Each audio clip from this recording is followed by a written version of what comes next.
Alright, let's say you went to a sushi restaurant and you wanted to order the fugu.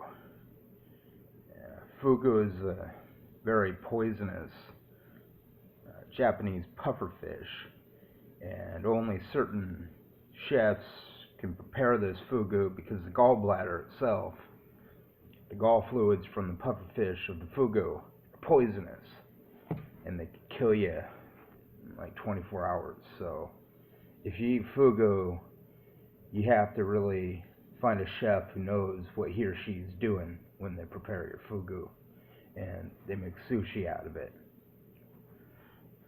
So you go into the sushi restaurant and you order a piece of fugu, and you go in the next day after they find the chef and they say, "Sorry sir, we can't serve you the fugu because you're not Japanese, so you have to leave this sushi shop and never return." You might be a little mad at that because you have the money and you know what you're doing, and it's clear-cut racism for them to discriminate against you being somebody other than a Japanese person ordering fugu in the restaurant. And you could probably raise a lot of hell and get a lawsuit against the Japanese restaurant for discriminating against you for not being Japanese enough to order the fugu when it's legal for you to do so. Now, let's say you went to a Starbucks and there was a flirty barista there, and you're a 37-year-old male, and the Starbucks barista was a woman who was maybe about 32. So you wrote her a note and you asked her to dinner. You wouldn't have a problem with that now, would you? No, of course not. She's working. So you drop her a note. "Hi, my name is Lucas Werner. I thought you were cute. Would you like to come to dinner sometime?" She might refuse. But she'd be kind enough to email you and say, "No, that's okay. I don't really find you attractive," or "I have a boyfriend or husband," or "I'm lesbian," or something. Or she's just too busy.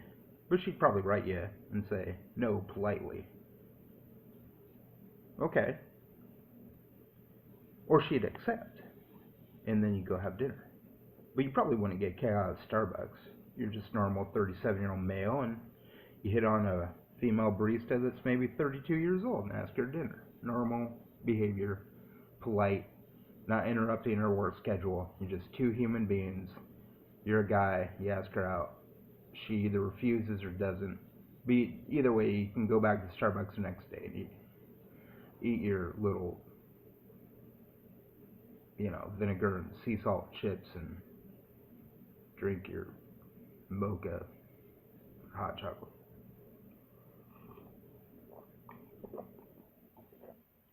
Nobody bats an eye. But let's say that barista was maybe 16, and in 33 states there's Starbucks. The only place where you could work in a Starbucks where you're 14 is Minnesota, but you're in Washington State, which also happens to be one of the 33 states where the age of consent is 16. So the vast majority of states, there's 50 states, age of consent is 16, and you have to be 16 to work at a Starbucks in 49 of the 50 United States. No problem. But I did this. I'm a 37-year-old male. I asked somebody out. I don't know if she's 16.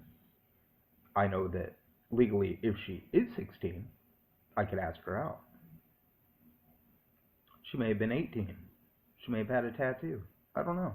I just know that she was legal, and it was legal for me to ask her out. Now, you wouldn't have a problem if the barista was 32. And you probably wouldn't even have a problem these days in 2017 if the barista was black. And I asked her out. But even though she's of legal age in a Starbucks, don't you see how that's like ordering the Fugu in a Japanese restaurant and get kicked out because you're not Japanese enough to eat the legal Fugu in an American sushi restaurant?